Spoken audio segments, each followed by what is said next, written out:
Hello, everyone, and welcome to the next episode of the Shameless Freedom Podcast.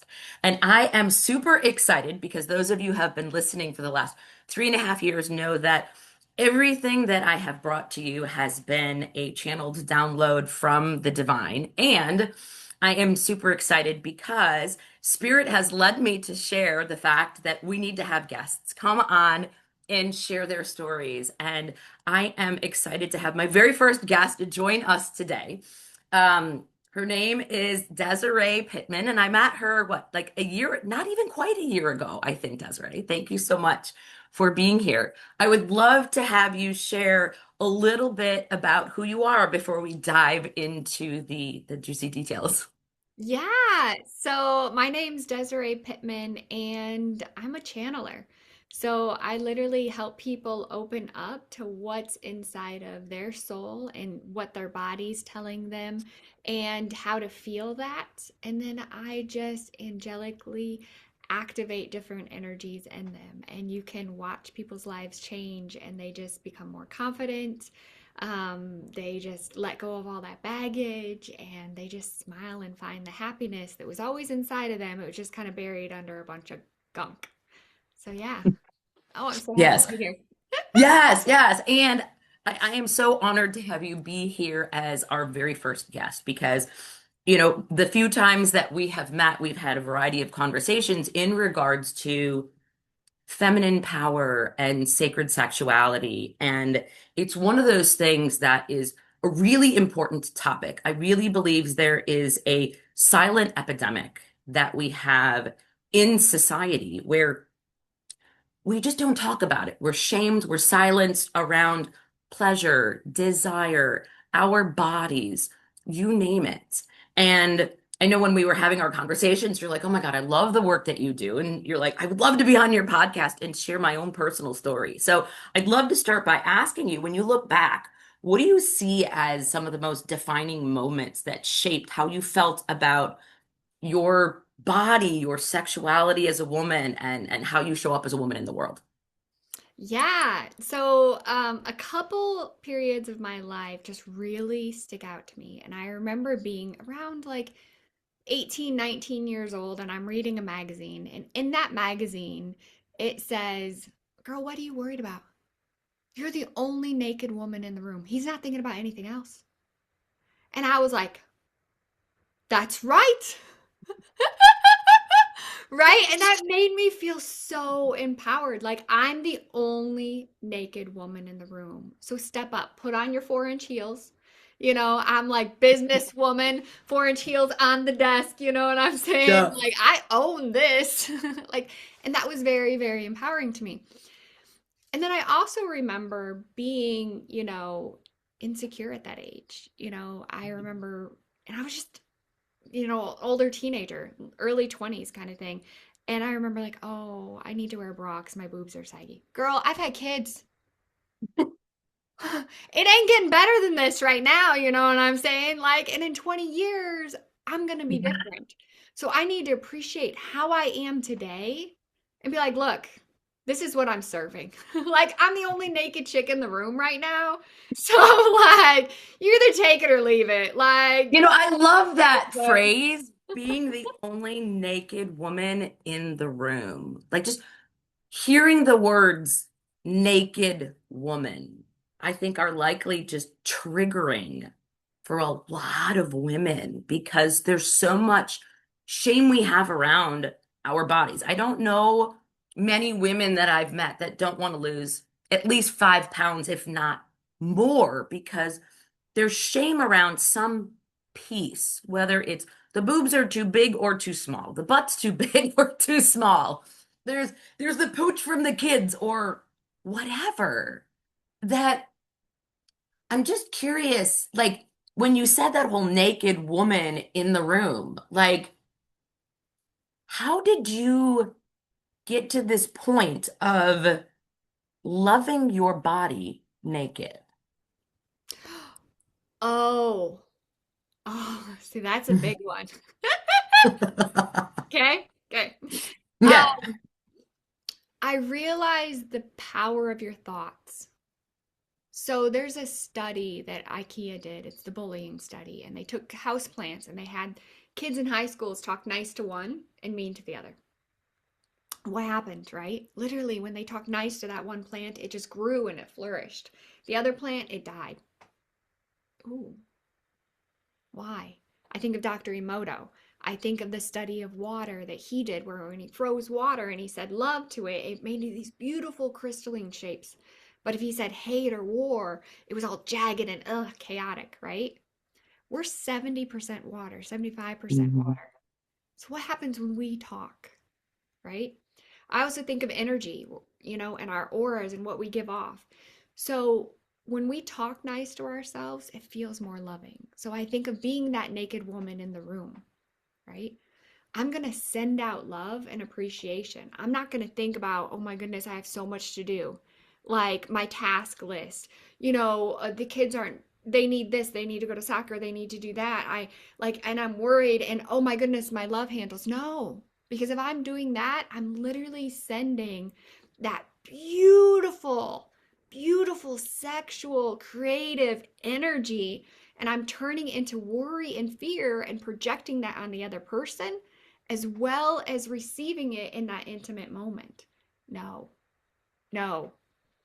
So when I project love to the other person and I love myself, that interconnectedness, that intimacy with that other person is just like so much different. And you think about like when you first like start dating somebody, you don't think about their flaws, you think about how miraculous they are, right? Think about yourself in that way, right? Who cares about, the stretch marks or, the wrinkles or anything like that? Like, compare yourself to a 150-year-old woman. You look freaking amazing. You look so amazing. Well, let's not compare ourselves That's because true. that That's true. defeats That's the true. joy. But I get your point there. So, okay. So I love the fact that you talked about the power of our thoughts, but also the water component to it. And I see you have your water and I have this here. This is like my new special water glass, this goblet. Mm. And I drink magic water in my water goblet. But as you said, our bodies are made of 70% more plus water. That when you speak positive words, love, affirmation, etc., right? And then you bring that into your body, that it just amplifies the thoughts that you have in your head. So I'd like to ask you more about, it's one thing to have thoughts, right? I've had so many people say, look at yourself in the mirror and say, I'm beautiful, I love you, etc. And yet at the same time, you can do that, but if it's just words, it doesn't get to that cellular level and embodiment of the body. So I'm curious, what have you done in your journey to allow you to not just say those things, but to embody that love and that positivity and that beauty of self? Yeah, that's a great question Mhm. because, it took me years to get here. Mhm. But I just wrote a coaching program on just this, how to get people to better have control of their thoughts and have control of their environment through that as well, and that embodiment of understanding what's happening within us. But the way it really started for me is number one, I brought happiness into my life. Like I was at a really dark place. I mean, on antidepressants, anti-anxiety, having panic attacks, like not being able to get out of bed, and I thought I was going to die. And then one day I was like, I'm done with this. Like I need to do things that make me happy. And there was, life circumstances that was happening and stuff like Sure. that. I had a daughter that, was spending a lot of time at like the children's hospital and, just treatments and everything like that. And then, a son that had stuff and not, it was life, right? Like it was where my thoughts Yeah. were too, because my thoughts were worried about them. So I was projecting out that worry as well. And But when I found that I didn't have enough happiness in my life, I didn't have enough joy, I said, that's it. I'm going to bring that in. And I started Mm. switching to even just the little things, right? So if Yeah. I wanted an extra piece of cake, I was having an extra piece of cake, right? Like if I, like I remember going to my daughter's concert at school and I was like, oh, I'm tired, I'm exhausted. I just need an extra coffee and it's going to be freezing in there. I want a blanket. And I look around and be like, who cares? I'm bringing a blanket and I'm bringing a coffee into that, that I love that. auditorium. And I was like, I don't care if people look at me. I'm tired, I'm exhausted, but I'm here to support her. And that's what Yeah. I need right now. And I did that. And I had some parents looking around at me like going, and I had other ones going, yeah, girl. And I was like, you Yeah. understand. You Right. You have some understand. that are like, you're crazy, and others that are, supporting you, etc. I Yeah. want to go back to your moment when you decided, Mhm. because I think so many women struggle with this, that they're just not happy, they're not fulfilled. They don't know how to describe it. It's like this desire and wanting for something more. And I've heard lots of different stories. Some people have a complete dark night of the soul, right? Where it's like, oh my God, I've had this horrible thing happen, and like I'm broke, I'm homeless. You know what I mean? Like there's different ways to go through it. But it sounds like yours might not have been like one event. It was things, just life piling up, and you trying to be the strong warrior woman with children to hold it all. And at some point, just like you added one more pound to the scale and it just collapsed. Is that like a great way of describing your experience?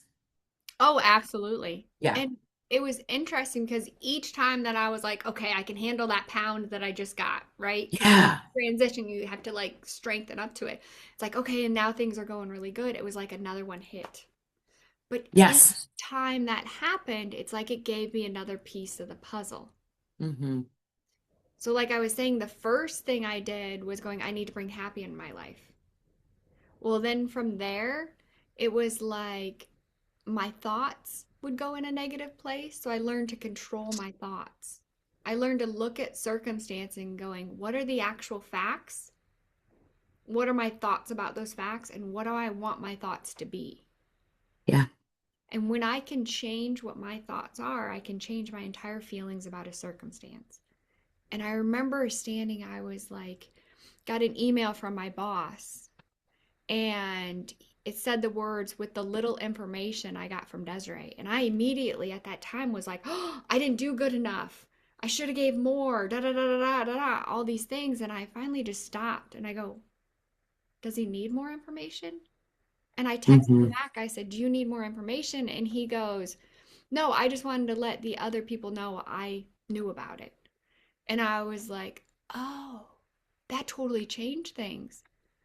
But my original thought was that dread and doom and not good enough. So when I look at those facts and I change those thoughts, then I can change like what I'm feeling. Yeah.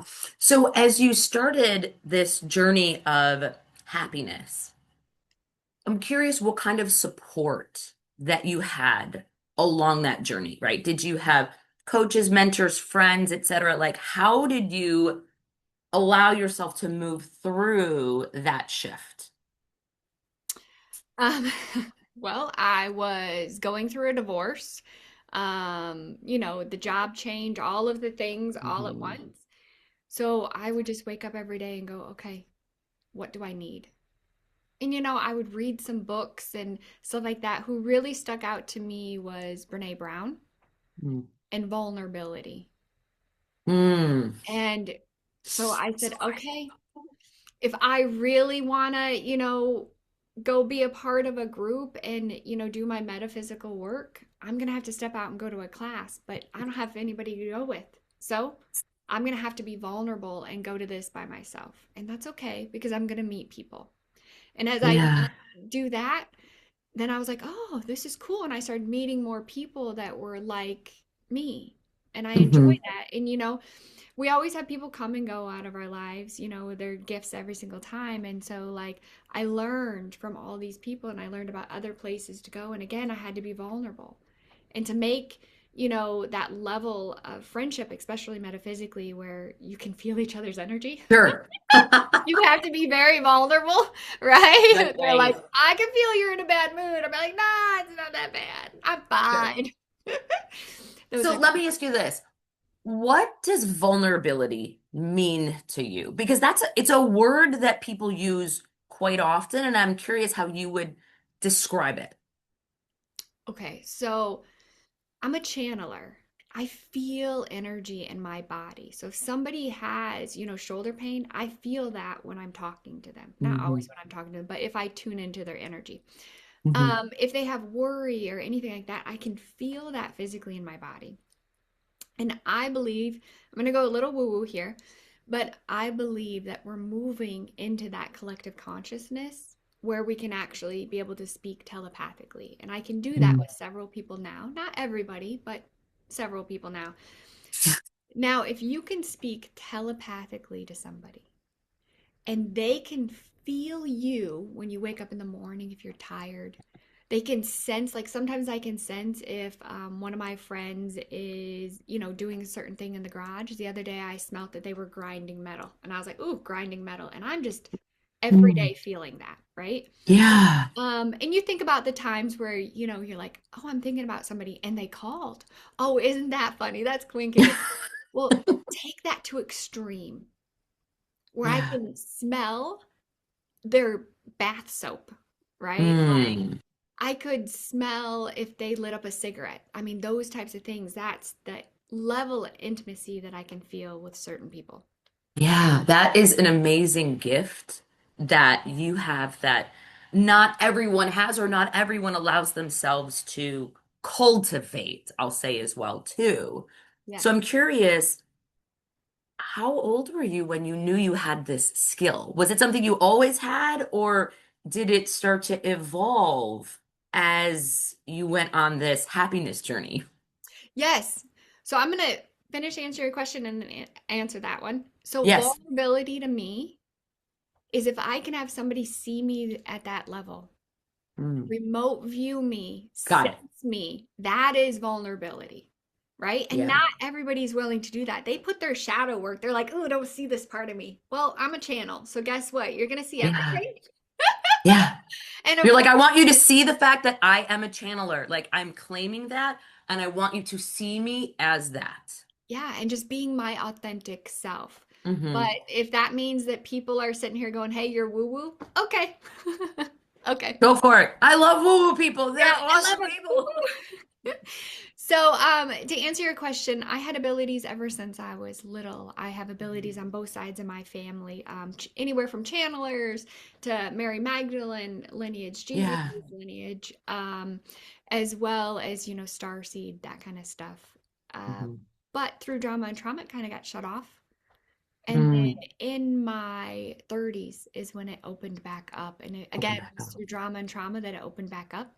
I Yeah. actually I was dating a guy at the time. He had a heart attack while we were Mm. being intimate. Oh my gosh. Wow. So gave him CPR on the bedroom floor. Fun Hmm. night, didn't expect that to happen. But that being said, that is what really woke me up. And I think wasn't that my near-death experience, but it was a near-death experience kind of thing. Yeah. I was Wow. very involved. And when you realize you're a channel and you're a healer and all of that, I understand, right? Yeah. But since that day, I could feel energy, sense energy. Wow. And then, of course, I was doing everything in my life to make me happy. So one of the first things I Hmm. did was I took Reiki. Hmm. And I Yeah. walked in and she goes, whoa, girl, what just happened to you? And I was like, yeah, I know. But I began to feel energy, and it was funny because ever since I was little, everybody said, how do you feel that in your body? Like, how do you feel that? Mm. And I believe one of the powers that women have is when we, you know, just make sense of our body. When we go into our body and we feel it, Mm. right? And when we take that breath, I mean, we think of like sacred intimacy, right? When you take that breath and you just allow your body just to like, what am I feeling? Yeah. I don't care if it's tingles on your arms, right? I don't care if it's Hmm. hot. I don't care. Just what am I feeling? My mind doesn't have to think about the jelly rolls and the, like, no, no. What am I sensing? What am I feeling? And am I allowing pleasure or am Right. I in a place of fear? And you can choose, right? Yeah. And that's really up to you. Um, so yeah, that's kind of how I came about it. And I began to feel energy in my body. I Mhm. began to feel it in my hands. I began to, be able to move it, clearing energy, raising it. Sure.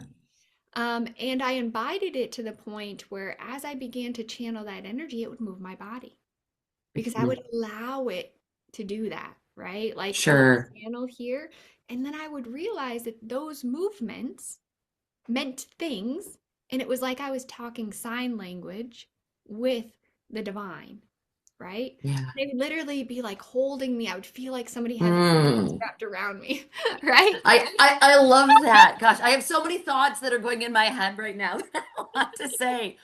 Um, but I think so many women struggle with feeling, like allowing themselves to feel. You talked about the pause and the breath and just being in this space of being and not doing. Mhm. And I think back to, well, the class that you had on Thursday night that I attended, right? We're holding space in this container for us to be and feel. Mhm. And most women don't have that time space to do that. They don't allow themselves. We all have the time. We have 5, 10 minutes. I was reading a book and they said anybody has 30 minutes to do anything. Mm. 30 minutes does not make or break your day. So if we allowed ourselves that opportunity to just feel, to touch, to allow that sensation to come through. But most of us have some type of shame, fear, whatever that we talked about at the beginning, right? That we don't allow ourselves to be quiet and to breathe and touch and feel. And there's so much power in that. Um, I want to go back to something as well, to our whole vulnerability conversation. And you were saying about channeling and being telepathic. And right before you thought that, my question for you was going to be, can you share a moment where vulnerability felt terrifying? Ooh. And we weren't talking about vulnerability yet, but you brought it up. And I was like, oh, she's leading into my next question. Like, how cool is that? That you had no idea that was, a question on the list here, but yet you sensed and felt it without knowing it. You just like tapped into it just as a live example of what's happening. So is there a moment you can share that was like terrifying and freeing at the same time? Yeah. Um, so it was my Reiki level 1 class, getting certified in that. And I want to say there was 4 or 5 women standing around, a massage table that I'm laying on. They all have their hands here, right? And one after another goes, "You're scared of the dark." And I Ooh, had to admit in my mid 30s that I was yeah. terrified of the Wow. dark, right? Yeah. And to have all those women sit there and be like, right? And they Yeah. weren't judging by any means, but No, not at all. Yeah. I was like, wow. And so the next thing on my list that I did is I began to face every single one of my fears, Hmm. whatever it was. Yeah. And I had to face the dark. And one of the things that I think is hard for people, and the reason why we don't feel in our bodies, we're scared of those heavy emotions. We're Hmm. scared to re-feel the things that we felt, that we held on to, but if we re-feel them for a second, we can release them. But we That's just, really powerful. yes, yes. So I faced the fear, and the way that I did that is I realized that my body was a pendulum and that you can use muscle testing, kinesiology, and ask, am I safe? And for me, Hmm. I use the sway test, which is basically leaning forward when it's a yes, Hmm. leaning backwards when it's a no, and allowing your body to move and sway with the energy. So I would 100 times a day go, am I safe? Yes. Okay, I'm good. Am I Hmm. safe? Yes. Okay, I'm good. And if I had to ask that 100 times a day, I was going to ask that 100 times a day because that's what I needed. Hmm. And so when I began to explore the world more, I would listen. And if my body, I was going somewhere or doing something and my body went, whoo, I go, I ain't doing that. I got the message. I ain't doing that. Yes, yes. But we don't listen to our body anymore. What Yeah. we actually do is we mask it. We take Tylenol, we take Hmm. ibuprofen, we have a drink, which none of those are bad things. It's Right. just saying we're masking what the body's actually telling us because we Hmm. don't want to feel. Yeah, Now, we numb the body instead of allowing ourselves to feel. I love using the example of you think of a piano and there's 88 keys and there's black and white keys. And if you looked at the white keys as being the happy feelings and the black keys as the that quote unquote negative or shadow feelings, right? Like it's all beautiful, right? You could have songs that are all positive notes. You could have songs that are all, shadowier notes. But when they come together is when you create the harmony that, like, we need to be able to allow ourselves to feel all of the feelings, like grief, anger, sadness, fear, whatever. They're not wrong. We need to allow ourselves to feel those feelings. And I think most of us have shied away from feeling.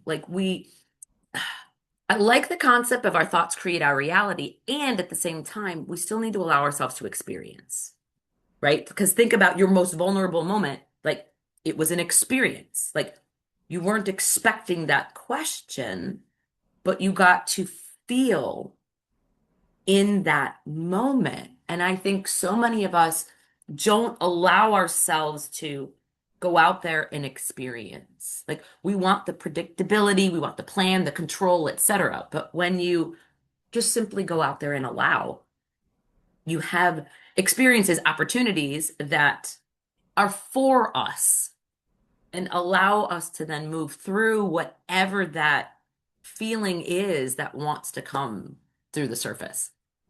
yeah, what if feelings are just messages? Yeah. I mean, okay, so you have some sadness. What is it telling you? Okay, you have anger. Yeah. What is it telling you? Okay, you have jealousy. What is it telling you? I mean, Yeah. a friend of mine always tells me jealousy is just telling you what you want, but you don't have it. Yes. And I was like, Yep. that's not bad. That just tells me, No. let me direct my attention there. Anger is Yes. fuel for creation. Hmm. Whoa!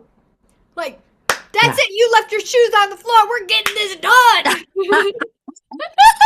And it's so Okay. interesting because we've been taught, don't say that, don't do that, right? So you've got this protective layer that's like, oh, well, if I share with this person, this man, whatever, how I feel, then I'm going to lose love, safety, or belonging, or whatever it is. So it sounds like what you do in today's world, right? When you have shame, judgment, whatever feeling comes up, you pause and allow yourself to feel it. It's not about shaming it and not addressing it or burying it. Do you have a practice of some sort that you use to allow yourself to let the feeling move through you? I do meditate on a very regular basis. Hmm. And I'm telling you, for years I've done that. At the very beginning, I had a lot of, like I said, childhood trauma and drama and all these Yeah, yeah, things in my life. So they were harder to move through the emotions. Sometimes an emotion sure. would stick for 2 or 3 days, but it's because it Hmm. was that dense. Now it's more Yeah, like this, right? sure. But I every day recognize where my center is. Hmm. And when I'm off from that center, then I need to go, oh, what's it telling me? Sure. And then as soon as I realize what is it telling me, then I can let it go. So, Beautiful. And not, it's the not make a story about it, learn feel the feeling, learn the lesson, let it go. If there was anything that you wished women knew about their bodies but never taught us, what would it be? I mean, hugely, it's find a way to listen to it. So, for me personally, I started with the sway test. And Yeah. when I allowed my body to give me an answer of a yes or no when I asked questions in my mind to the divine, like I began to have that communication with my angels, with my guides. And as soon as I did that, that's like having the Library of Congress at your fingertips. You Don't know, you love it? Like they say we have everything we need inside if we in would only here, just listen. in here, right? We think about natural things. When I'm having a conversation with somebody, if I lean towards it, guess what? That's for me. If I lean away from it, it's not for me. My Mm. body tells me things, right? Like, and my body's a little extreme. So, for instance, like, we talk the subject matter, right? Like, we talk about intimacy. Mhm. If I'm interested in dating somebody, I'm like, oh, they're interesting. Like, okay. My body will physically tell me yes or no. So, for instance, this sounds a little extreme, but I'll get like a UTI if they're not for me, if they're Mm. sick or something like that. Wow. And Yeah. I won't even, nothing will happen. I'll just be like, whoa, that's a change. Like, how did that Yeah. work out, right? If somebody has toxic energy, I'll get Hmm. a UTI just being around them, right? That's how much I Wow. channel Okay. energy. Yeah. Um, and that's extreme. Not everybody's like that. Sure. But notice your eating habits when you hang around somebody new. Mhm. Notice, how you're feeling, what kind of music you're listening to when you hang around them. All of that will tell you what's happening inside of here. Now, the Mhm. opposite's true too. When I'm around somebody that's like, oh my gosh, this person is for me, right? It's like all of a sudden I want to eat better food, right? Like I sleep better. Like my whole system is just like flowing and like I love everybody, right? That tells you something. Right, right, right. Yeah. Yeah. So we have to listen to our bodies, like, and we don't anymore. We usually mask it and go, oh, self-care later. Yeah. We'll worry Yeah, about yeah. it later. That's beautiful. And then my last question to you before we wrap up is what does shameless freedom mean to you in your body or your life? Mm. Being your true, authentic self, no matter what. Mhm. I mean, you can either accept me for me or not, and that's Yeah. okay. I accept you for accepting me or not accepting me, and that's okay. Yeah. Um, but I love me, and I'm gonna do the Yeah. things that make me truly happy because when I'm truly happy, just back to Dr. Emoto, we change that water into love. Yep. We give that energy to that plant so it thrives and flourishes. And so I'm gonna do the things that just radiate love from me because I know that changes my environment, Hmm. and I'm not gonna be shameful for it because majority of the time hurt people. And the reason that they're lashing out is because they have an insecurity in themselves. And that's okay because I've been there. I've done it. I'm sorry. Right. I'm sorry for all those people, right? But I accept you now, right? And I love you now. And Yeah. so just being our true authentic self, I think, is the biggest thing you can do. And you think about it, when we're not ourselves, our mind goes into that overthinking, right? Oh my Yes. goodness, like they're gonna judge me because I'm wearing this dress and you can da da da whatever, Yeah. right? Or like I shouldn't do this because if I take a blanket into the school auditorium, people are gonna stare at me, right? But in Yeah. reality, that's my thoughts having that Mm-hmm. negative energy. And if we go back to that IKEA plant experiment, that Mm-hmm. means I'm killing those plants around me Mm-hmm. because I'm overthinking about somebody that they're probably not even thinking about me. You know what I'm Sure. saying? Oh my So gosh. when I'm Yeah. happy, I send out that love and the things around me thrive. So just do what makes you happy. As long as it doesn't hurt people, you're Yeah. good. It brings me back to that point when you were talking about you being a channeler, right? And owning that. So if I think back to what you said about owning your authentic self, what that really means is each woman, person, if there's a man listening, right? It is owning all of who you are, whether it is a channeler, whether it is a construction worker, it doesn't matter. Or if it's someone who's talking about sexuality, right? Like owning that without shame. And people will feel your energy when you are authentic versus when you are not. Um, well, thank you so much for being here with us on our very first, guest episode. Yay! That I want to let our listeners know where they can find you and learn more about the work that you do. Yeah, so check out my website. It's DesireePitman.com, which is Desarea and And P I'll A. put it in the show notes so that we Perfect. can have that there. Yep. So I teach a variety of classes, anywhere from meditations, working on healing your inner child, working on feeling safe and secure within your own body, also channeling energy through your entire body and being able to start clearing that density, right? We want that light, we want that free, right? And we have all that baggage weighing us down. So we like to clear that energy.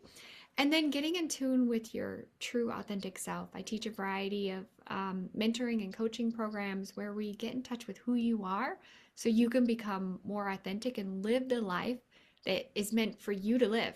Like, I'm not here to tell you what to do. You know You're like, my I style. can lead you to the water, but I can't make you drink that powerful water with positive thought. Yeah. So, well, thank you so much for being here with us today. And for those of you that want to learn more about Desiree and the work that she does, like I said, I'll share the link in the show notes. But I have personally experienced some of Desiree's work. So here's the thing. It doesn't matter where you're at in your journey. You can be just starting. You can be someone who has a six, seven figure business, having, doing healing work yourself. And we all need others in this journey to help guide us along the path. So I have experienced some of Desiree's programs, and I shared some earlier, right? Where it was like, you know what? Sometimes you just need a container and you need a space where yes, you're doing your healing work, and yet at the same time, there's someone else who is holding this loving container for you. Because if we go back to your deep, dark night of the soul, right? It was, I just kept carrying too much, right? I added one more thing, one more thing. We don't have to do this healing alone. Mhm. Yes, we are responsible for our journeys, but we don't have to do it alone. And if we allow other people to support us along the way, it will make it easier and it will make it more fun and alive. So, thank Yes. you everyone for listening. Thank you for being here, Desiree. Totally appreciate you being here for our first guest episode and hope you all have a wonderful rest of your week.